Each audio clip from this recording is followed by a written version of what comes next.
Presidente, 3.230 euro, insomma non sono pochi visti i tempi, ancora una volta gli amici dei Nomadi sono presenti e soprattutto si differenziano insomma, dagli altri per aiutare sempre chi ha bisogno.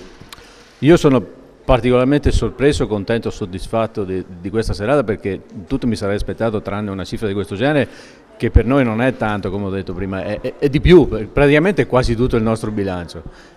Ovviamente ringrazio i Nomadi, gli amici dei Nomadi, il popolo di Spilimbergo, tutto il popolo friulano che come sempre si distingue nell'aiuto agli altri e nella solidarietà. Adesso riprende anche l'attività agonistica per quanto riguarda... L'attività agonistica è in pieno svolgimento adesso, siamo in pieno campionato. Domenica andiamo infatti a Varese, una partita importantissima per noi, partita difficile tra l'altro e speriamo bene quest'anno, insomma, via. Insomma, alla fine la socialità e lo sport unisce, no? Cioè far conoscere bene quello che è la vostra associazione per dare una mano, soprattutto una speranza a questi ragazzi.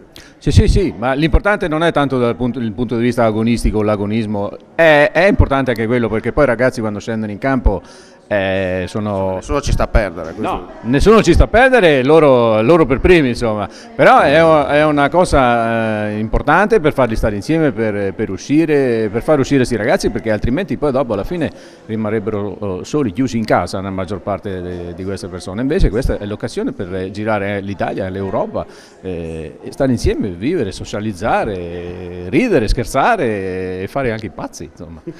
Auguri e complimenti.